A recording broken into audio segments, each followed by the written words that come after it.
देख रहे हैं राष्ट्रप्रथम। मैं हूं आपके साथ वैष्णवी झा। मध्य प्रदेश और छत्तीसगढ़ के इस खास बुलेटिन में आपका बहुत स्वागत है। बुलेटिन की शुरुआत करने से पहले नजर डालेंगे हेडलाइंस पर। नई दिल्ली में राहुल गांधी की यात्रा से पहले बीजेपी हुई सक्रिय। कांग्रेस से मुकाबले के लिए बुलाई गई कोर ग्रुप की बैठक। माखनलाल पत्रकारिता विश्वविद्यालय में छात्रा से छेड़छाड़, छात्रों के 2 गुट आपस में भिड़े, काउंटर में केस दर्ज। कमलनाथ ने दिया बयान, बोले कांग्रेस कार्यकर्ताओं पर भारत जोड़ो यात्रा में शामिल होने का दबाव नहीं। दुर्ग में नेशनल हाईवे पर बन रहे 4 ओवरब्रिज जल्द होंगे शुरू, कलेक्टर ने तय की डेडलाइन। और कार्तिक पूर्णिमा पर सीएम बघेल ने गुलाटी मारकर खारून नदी में लगाई डुबकी, सामने आया वीडियो। अब खबरें विस्तार से। मध्य प्रदेश में अगले साल होने वाले विधानसभा चुनावों को लेकर भारतीय जनता पार्टी लगातार सक्रिय हो गई है। वहीं आगामी दिनों में कांग्रेस के नेता राहुल गांधी की भारत जोड़ो यात्रा भी राज्य में प्रवेश करने वाली है। उसी के चलते बुधवार को राजधानी के बीजेपी दफ्तर में पार्टी की कोर ग्रुप की बैठक बुलाई गई है। इस बैठक में हिस्सा लेने तमाम बड़े नेता भोपाल पहुंचे। ज्ञात तो हुआ कि वर्ष 2018 के विधानसभा चुनाव में बीजेपी को हार का सामना करना पड़ा था, वहीं और 1.5 दशक तक सत्ता में रहने के बाद हार का रास्ता पकड़ना पड़ा। ये बात अलग है कि वर्ष 2020 में कांग्रेस के भीतर हुई बगावत के चलते फिर बीजेपी सत्ता में आ गई है और बीजेपी संगठन और सरकार राज्य में अपना जनाधार बढ़ाने के लिए लगातार सक्रिय है और हर स्तर पर रणनीति भी बनाई जा रही है। बीजेपी कोर ग्रुप की बुधवार को हो रही बैठक में केंद्रीय मंत्री नरेंद्र सिंह तोमर, ज्योतिरादित्य सिंधिया, राष्ट्रीय महासचिव कैलाश विजयवर्गीय, मंत्री फग्गन सिंह कुलस्ते, वीरेंद्र कुमार, प्रहलाद पटेल, मुख्यमंत्री शिवराज सिंह चौहान, प्रदेशाध्यक्ष विष्णुदत्त शर्मा और प्रदेश संगठन महामंत्री हितानंद के अलावा कोर ग्रुप के अन्य सदस्य भी शामिल हो रहे हैं। इस बैठक में बीजेपी जहां वर्ष 2023 के विधानसभा चुनाव को लेकर रणनीति बनाएगी, वहीं आगामी दिनों में होने वाली कांग्रेस के नेता राहुल गांधी की भारत जोड़ो यात्रा पर भी नजर रखने पर विचार होगा। कन्याकुमारी से कश्मीर तक निकाली जा रही राहुल गांधी की भारत जोड़ो यात्रा का 20 नवंबर को मध्य प्रदेश में प्रवेश होगा और अभी यात्रा को आने में 13 दिन बाकी हैं।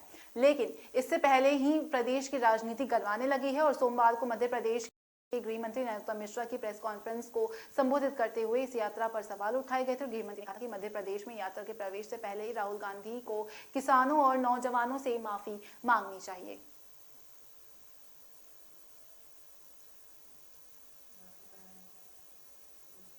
माखनलाल चतुर्वेदी राष्ट्रीय पत्रकारिता एवं संचार यूनिवर्सिटी में सोमवार को एक छात्रा से छेड़छाड़ को लेकर 2 गुट आपस में भिड़ गए। दोनों तरफ से जमकर मारपीट भी हुई। इसके बाद दोनों पक्ष शिकायत दर्ज कराने थाने पुलिस स्टेशन भी पहुंचे। पुलिस ने काउंटर केस दर्ज किया और यूनिवर्सिटी प्रशासन ने घटना की जांच के लिए कमेटी भी बनाई और पुलिस के अनुसार छात्रा यूनिवर्सिटी की पत्रकारिता की फाइनल ईयर की छात्रा है और छात्रा ने बताया कि सोमवार को फर्स्ट ईयर के छात्र रामकृष्ण गोस्वामी ने उसे अश्लील इशारे किए और उसका विरोध करने पर आरोपी ने उसे अपशब्द कहते हुए छेड़छाड़ शुरू कर दी।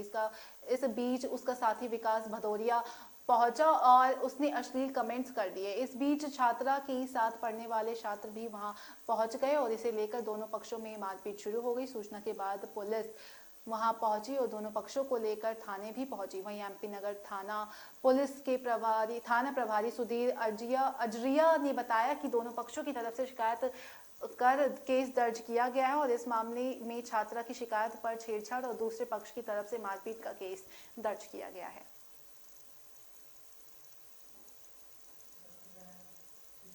कांग्रेस के पूर्व अध्यक्ष राहुल गांधी के नेतृत्व में भारत जोड़ो यात्रा के मध्य प्रदेश में एंट्री की उल्टी गिनती शुरू हो गई है।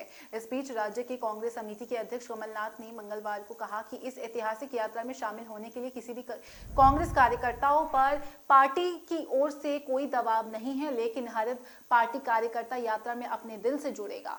वहीं कमलनाथ ने भारत जोड़ो यात्रा की तैयारियों को लेकर कांग्रेस की एक बैठक में शामिल होने के बाद इंदौर में मीडिया से कहा कि इस ऐतिहासिक यात्रा में शामिल होने के लिए किसी भी कांग्रेस कार्यकर्ता पर हमारी ओर से कोई दबाव नहीं है, ना ही उसे हमने इस यात्रा से जुड़ने रहने का कोई आदेश दिया है। इसके बावजूद पार्टी का हर कार्यकर्ता इस यात्रा से अपने दिल से जुड़ेगा। उन्होंने कहा कि भारत जोड़ो यात्रा केवल राजनीति यात्रा नहीं है, ये अनेकता में एकता की भारतीय संस्कृति और संविधान को बचाने की यात्रा है।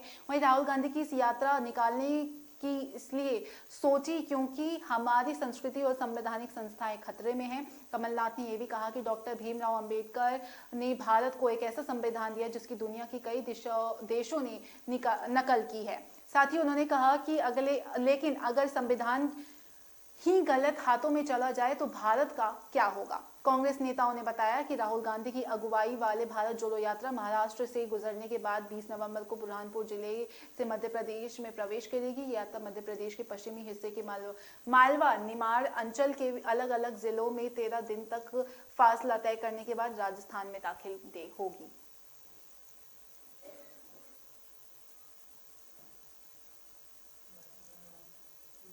छत्तीसगढ़ के दुर्ग जिले में नेशनल हाईवे पर लगभग 4 सालों से बन रहे 4 फ्लाईओवर ब्रिज को शुरू करने की डेडलाइन जो है वो जारी की जा चुकी है। दुर्ग कलेक्टर पुष्पेंद्र मीणा एनएच के अधिकारियों की समीक्षा बैठक भी की।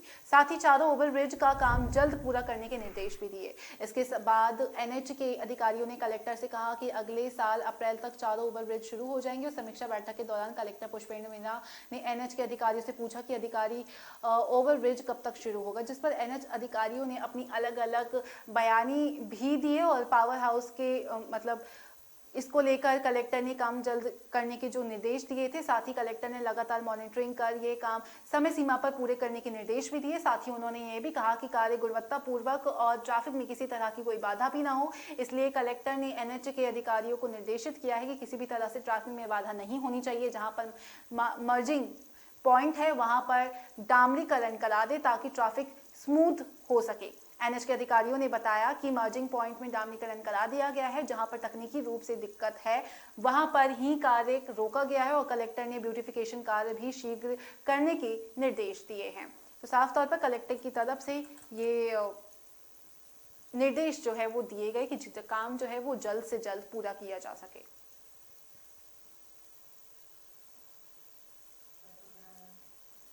छत्तीसगढ़ के मुख्यमंत्री भूपेश बघेल ने कार्तिक पूर्णिमा पर सुबह 5 बजे खारून नदी में स्नान किया। उन्होंने ठंडे पानी में डुबकी लगाई। उनकी हर साल की तरह इस साल भी गुलाटी शानदार रही। वहीं मुख्यमंत्री गुलाटी मारकर पानी में कूद गए। उनको गुलाटी मारते हुए जिन लोगों ने पहली बार देखा वह सब दंग रह गए।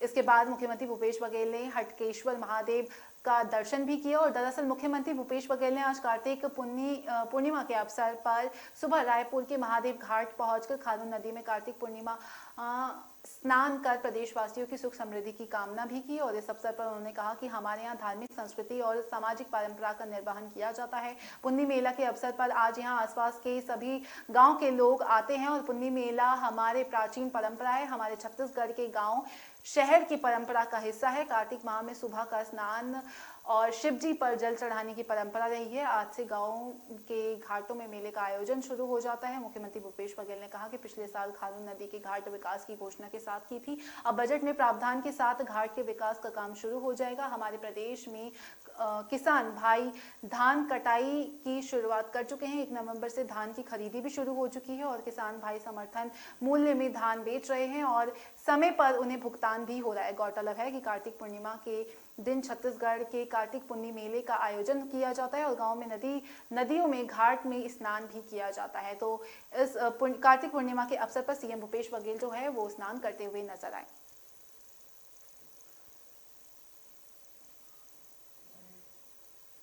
फिलहाल वक्त तो चला एक छोटे से ब्रेक का। ब्रेक के बाद जल्द हाजिर होंगे।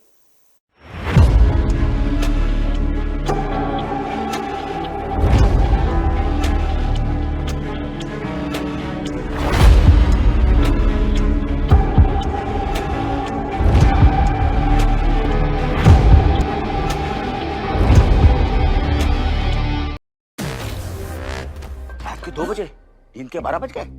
Say goodbye to the 1950s की टेक्नोलॉजी वाले memory foam mattress को। Meet India's first and only smart grid mattress. इसकी patented technology, there's softness that relaxes your pressure points and firmness that supports your back. Memory foam है बकवास, the Sleep Company mattress is झक्कास। Log on to the sleepcompany.in.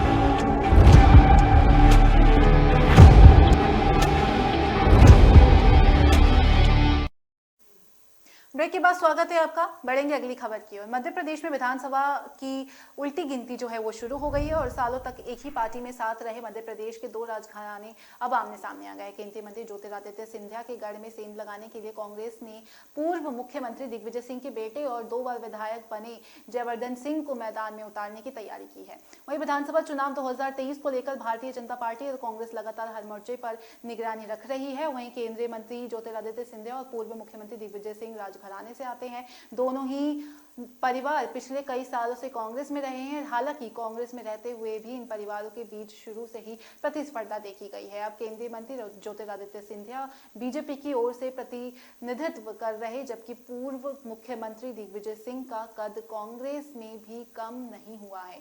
इस बार पूर्व मुख्यमंत्री दिग्विजय सिंह के पुत्र और विधायक जयवर्धन सिंह ग्वालियर चंबल क्षेत्र की राजनीति में हस्तक्षेप कर रहे हैं। वे लगातार सिंधिया के गढ़ में सेंध लगाने की कोशिश कर रहे हैं। ऐसा माना जा रहा है कि ग्वालियर चंबल संभाग के 34 विधानसभा सीटें ही सत्ता की कुंजी है और इन सीटों पर जिस पार्टी का दबदबा रहा है वह राजधानी भोपाल पर राज करेगी। पूर्व मंत्री जयवर्धन सिंह ग्वालियर चंबल संभाग के दौरे के दौरान ये बयान दिया। जो कांग्रेस पार्टी में बिकाऊ थे वे चले गए और जो टिकाऊ हैं वे संघर्ष कर रहे हैं। इस बयान को लेकर बवाल मच गया है। केंद्रीय मंत्री ज्योतिरादित्य सिंधिया और पूर्व मुख्यमंत्री दिग्विजय सिंह के घराने में पुरानी प्रतिस्पर्धा जो है वो चली आ रही है। प्रतिस्पर्धा कुछ दशक नहीं बल्कि सदियों पुरानी है। जब पूर्व केंद्रीय मंत्री ज्योतिरादित्य सिंधिया कांग्रेस में थे उस समय भी पूर्व मुख्यमंत्री दिग्विजय सिंह और उनके बीच इशारे ही इशारे में कई बार कटाक्ष करने वाले बयान भी सामने आ चुके थे।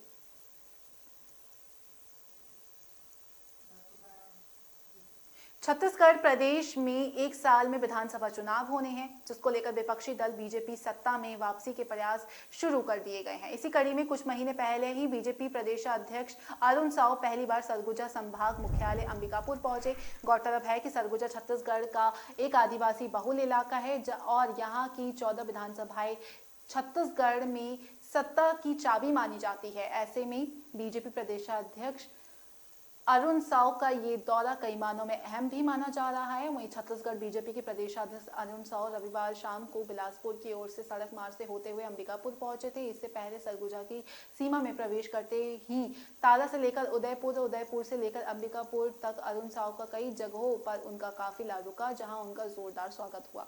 लेकिन प्रदेशाध्यक्ष के स्वागत में जितने लोगों की भीड़ जुटाने की कोशिश सरगुजा बीजेपी संगठन ने की थी, उतनी भीड़ सड़कों पर नजर नहीं आई।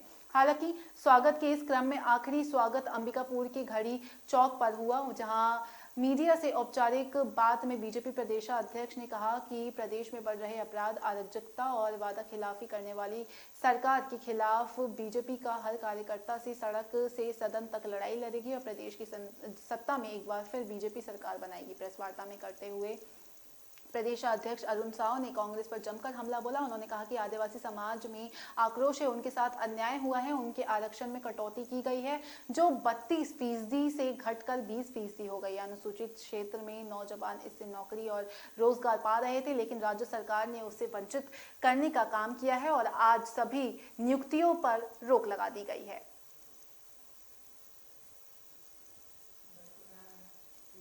मध्य प्रदेश में 2 पहिया वाहन चालकों की सुरक्षा को मद्देनजर रखते हुए हेलमेट का उपयोग करो अभियान चलाया जा रहा है। जिन वाहन चालकों ने हेलमेट का इस्तेमाल नहीं किया है उनके खिलाफ एक्शन भी लिया गया है। राज्य में 1 लाख से ज्यादा वाहन चालकों के चालान काटे गए हैं और अतिरिक्त पुलिस महानिदेशक PTRIG जनार्दन ने बताया कि 2 पहिया वाहन सवारों की सुरक्षा के लिए हेलमेट का अनिवार्य उपयोग सुनिश्चित करने के लिए समग्र प्रयास भी कर रहे हैं। उन्होंने कहा कि हेलमेट के उपयोग के लिए जागरूकता अभियान के साथ वाहन अधिनियम में कार्रवाई भी की जा रही है और ऐसे 1 लाख से अधिक 2 पहिया वाहन सवारों के विरुद्ध कार्रवाई की गई है। ADG जनार्दन ने बताया कि बगैर हेलमेट के वाहन सवारों की सड़क दुर्घटना में होने वाली जनहानि को रोकने के लिए विशेष जागरूकता अभियान पुलिस और परिवहन विभाग द्वारा मिलकर चलाया जा रहा है और इसके लिए आवश्यक दिशा निर्देश भी दिए गए है कि सभी शासकीय कार्यालय और शैक्षणिक संस्थानों को जारी किए गए हैं। वहीं automobile shop, hotel, dhaba, restaurant, mall, लाइसेंसी शराब की दुकानें, पार्किंग संचालकों, पेट्रोल पंपों के बगैर हेलमेट धारण किए वाहन सवारों को सेवा उपलब्ध न कराने के लिए कहा जा रहा है और इस प्रकार वाहन विक्रय केंद्रों को वाहन के साथ हेलमेट भी विक्रय करने को पाबंद किया गया है।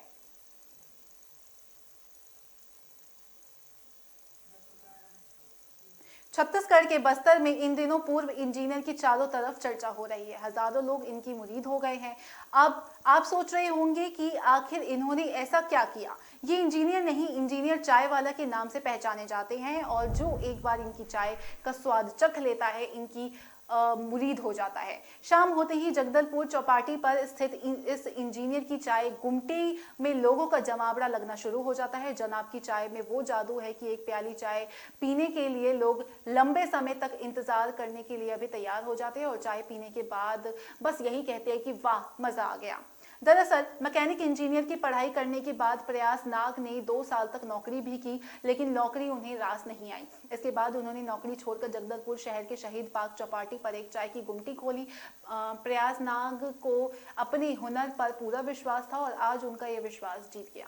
लोग दूर दूर से उनकी चाय पीने के लिए चौपाटी पर आते हैं और प्रयास की चाय के आज चारों और चर्चे हैं। चाय के साथ इस दुकान पर बस्तरिया, लोकल व्यंजन, बोवो, भाजिया और हरी चटनी भी लोगों को परोसी जाती है, जिसे जनता बड़े चाव से खाती है। इंजीनियर चाय वाला प्रयास लोगों को चाय पिलाकर आज मोटी कमाई कर रहे हैं। जब प्रयास में इस बारे में पूछा गया तो उन्होंने कहा कि 2020 में इंजीनियरिंग की पढ़ाई करने के बाद एक प्राइवेट कंपनी में अच्छे पैकेज पर नौकरी मिल गई थी, लेकिन उन्हें खाना बनाने का बड़ा शौक था। नौकरी में मन नहीं लग रहा था, इसलिए उन्होंने अपने शौक को ही अपना पेशा बनाने की ठानी और चाय की गुमटी खोल ली, जिसका नाम उन्होंने इंजीनियर चाय वाला रखा।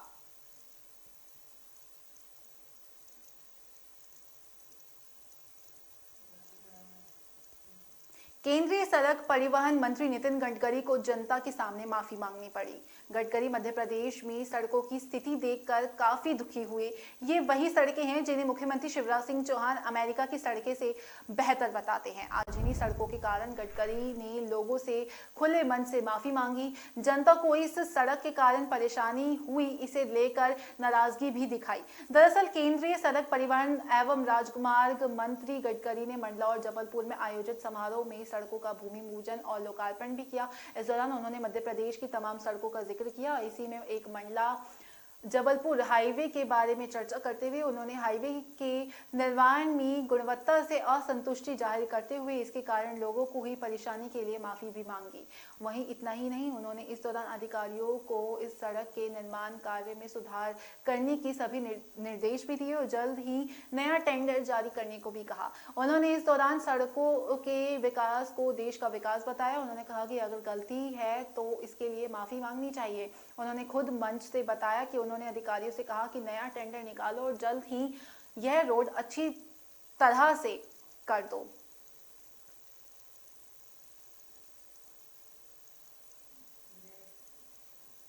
वक्त तो चला एक छोटे से ब्रेक का। अब बने रहिए राज प्रथम के साथ।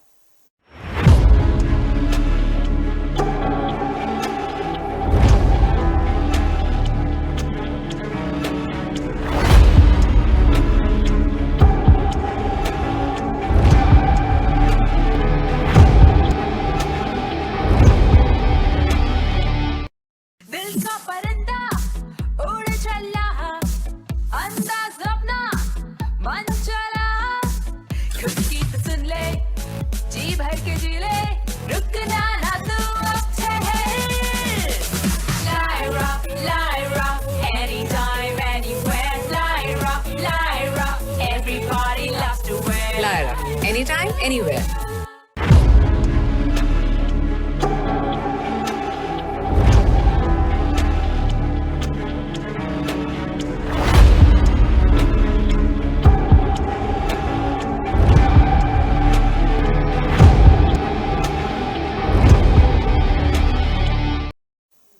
ब्रेक के बाद स्वागत है आपका। बढ़ेंगे अगली खबर की ओर। ओबीसी वर्ग से आने वाले मध्य प्रदेश की पूर्व मुख्यमंत्री उमा भारती ने ईडब्ल्यूएस आरक्षण के पक्ष में सुप्रीम कोर्ट के इस निर्णय का स्वागत किया। इसके साथ ही उन्होंने ओबीसी वर्ग को 27% आरक्षण देने के साथ ही आरक्षण की व्यवस्था निजी क्षेत्र में भी लागू करने की मांग की।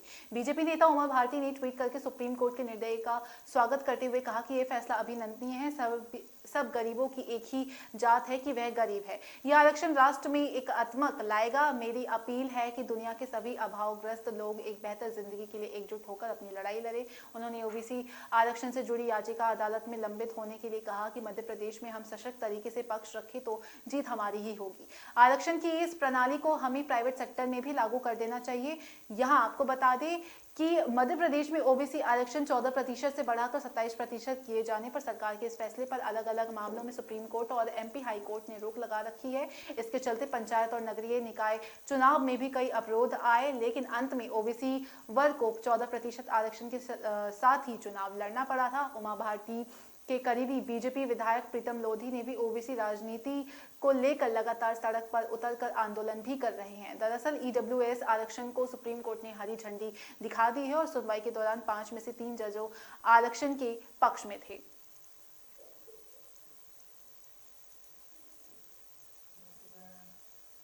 मध्य प्रदेश के मुख्यमंत्री शिवराज सिंह चौहान द्वारा जनता के त्वरित कामों का निराकरण के लिए दिए जाने वाले निर्देशों पर उन्हीं के जिले अफसर अमल करने में गंभीरता नहीं दिखा पा रहे हैं। ताजा मामला सीहोर जिले में देखने को मिल रहा। 12 दिन पहले ग्राम जैत में आयोजित मुख्यमंत्री जन सेवा निवारण शिविर के दौरान मुख्यमंत्री ने किसान के धान तुलाई की राशि प्रदान किए जाने के निर्देश दिए थे, लेकिन 12 दिन बीत जाने के बाद भी इस मामले में किसान अब तक असंतुष्ट ही हैं। मुख्यमंत्री शिवराज सिंह चौहान के ग्राम जैत के नजदीक ग्राम डोभी के किसान लल्लू सिंह ने साल 2021 के नवंबर महीने में अपनी 500 क्विंटल धान नीलम वेयर हाउस पर तुलवाई थी। पूरे 1 साल बीत जाने के बाद भी लल्लू सिंह को अपनी धान तुलाई की राशि नहीं मिल सकी। लल्लू सिंह के अनुसार ये राशि 10 लाख रुपए बनी और इस राशि के लिए लल्लू सिंह ने क्षेत्रीय जनप्रतिनिधियों सहित अफसरों से भी गुहार लगाई, लेकिन सुनवाई नहीं हो सकी। बीते दिनों में 27 अक्टूबर को भाई दूज के मौके पर भी जब मुख्यमंत्री शिवराज सिंह चौहान गृह ग्राम जैत आए तो यहां जन समस्या निवारण शिविर का आयोजन किया गया और इस दौरान लल्लू सिंह ने भी मुख्यमंत्री को इस समय के निराकरण के आवेदन दिया था और आवेदन को देखते हुए मुख्यमंत्री शिवराज सिंह चौहान ने किसान लल्लू सिंह को मंच पर बुलाया था। इस दौरान मुख्यमंत्री ने कलेक्टर से जानकारी चाही तो मंच पर सहकारिता और मार्केटिंग फेडरेशन के ऑफिसर प्रशांत और मुकेश श्रीवास्तव को बुलाया और जब मुख्यमंत्री ने इनसे जानकारी चाही तो अधिकारियों ने बताया कि 163 किसानों का पेमेंट कर दिया गया है, बस यही रह गए हैं, जिस पर मुख्यमंत्री शिवराज सिंह चौहान ने किसान लल्लू सिंह के पेमेंट करने के भी निर्देश दिए थे।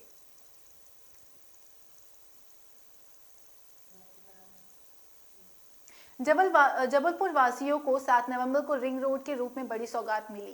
केंद्रीय सड़क परिवहन और राजमार्ग मंत्री नितिन गडकरी और मुख्यमंत्री शिवराज सिंह चौहान जबलपुर शहर के विकास को नई उड़ान देने वेटरनरी कॉलेज ग्राउंड में आयोजित भव्य समारोह में करीब 3500 करोड़ रुपए से बनने वाली 112 किलोमीटर लंबी रोड का भूमि पूजन जबलपुर करने के लिए इस दौरान गए थे और जबलपुर में सांसद राकेश सिंह के मुताबिक मध्य प्रदेश और केंद्रीय शासन के एकजुट प्रयास से ये रिंग रोड जबलपुर शहर के समीप स्थित 83 ग्रामों से होकर गुजरेगी और इससे सभी दिशाओं में जबलपुर को एक समान रूप से विस्तार होगा और संस्कारधीन के नाम से पहचाने जाने वाला ये शहर विकास के नए आयाम प्राप्त करेगा। और वर्तमान में जबलपुर शहर 6 राष्ट्रीय राजमार्गों से घिरा हुआ है और सभी 6 राष्ट्रीय राजमार्ग जबलपुर शहर में आकर मिलते हैं। प्रस्तावित 112 किलोमीटर लंबाई की बाहरी रिंग रोड इन सभी राष्ट्रीय राजमार्ग को इंटर कनेक्टिविटी प्रदान करते हुए जबलपुर शहर के अंदर भारी वाहनों के दबाव को कम करेगी और इससे यातायात व्यवस्थित भी होगा और राहगीरों की यात्रा सुगम और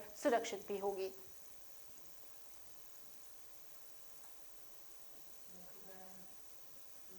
सत्ता में आने पर कांग्रेस अग्निपथ योजना को बदलकर नई योजना लाएगी, युवाओं को न्याय दिया जाएगा। छत्तीसगढ़ के मुख्यमंत्री भूपेश बघेल ने सरखटा के बलद्वारा में ये बात कही। उन्होंने भाजपा सरकार पर भी कई तंज कसे। उन्होंने कहा कि भाजपा हमेशा गुमराह करती है, इसलिए भाजपाइयों के बहकावे में ना आए। उन्होंने कहा कि जो प्रदेश कांग्रेस ने अपनी 10 गारंटियों का आश्वासन दिया है उनको सरकार बनने पर पूरा किया जाएगा। बघेल ने कहा कि मैंने अपने प्रदेश में कांग्रेस के ऋण माफ कर दिए थे, वैसे ही प्रदेश में सरकार के बनने के बाद 10 घंटे में ही सरकारी कर्मचारी की पुरानी पेंशन बहाल कर देंगे। महिलाओं को 1500 रुपए मासिक सम्मान राशि दी जाएगी। हर वर्ष 1 लाख बेरोजगार युवाओं को रोजगार देने का प्रावधान कांग्रेस करेगी। इस मौके पर कांग्रेस के कई पदाधिकारी और कार्यकर्ता भी मौजूद रहे थे।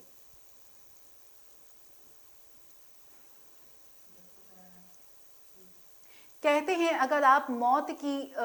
अगर आपकी किस्मत में मौत नहीं लिखा है तो आपको कोई नहीं मार सकता। भगवान आपको बचाने के लिए कोई ना कोई फरिश्ता जरूर भेजता है। ऐसा ही कुछ मामला छत्तीसगढ़ के बिलासपुर में देखने को मिला। फरिश्ता रूपी 3 लोगों ने कार सहित नालों में डूबकर डूबते ड्राइवर को मौत के मुंह से खींच निकाला। डूबते कार से ड्राइवर को निकालने का ये वीडियो सोशल मीडिया पर वायरल हो रहा है। फरिश्ता रूपी 3 लोगों की शान में कसीदे पढ़े जा रहे हैं। वहीं बिलासपुर की हिंडा डी के पास तेज रफ्तार से कार अनियंत्रित होकर पुल के करीब 20 फीट नीचे नाले में जा गिरी थी और कार के पीछे जा रही 2 बाइक सवार लोगों ने हादसे को देखा और उन्होंने बाइक रोककर नाले में छलांग लगा दी। मौके पर मौजूद एक व्यक्ति ने भी घटना को देखकर कार सवार की जान बचाने के लिए नाले में कूद गया और तीनों युवकों ने कार का कांच खोलकर ड्राइवर को सुरक्षित बाहर निकाला। इस दौरान ग्रामीण भी मौके पर पहुंच गए थे।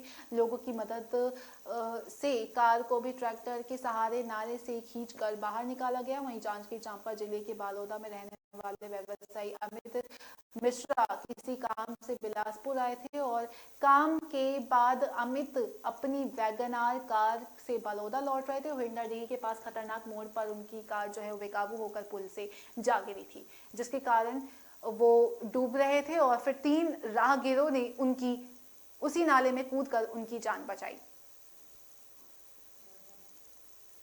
मध्य प्रदेश और छत्तीसगढ़ के इस खास बुलेटिन में फिलहाल इतना ही। मुझे दीजिए इजाजत। नमस्कार।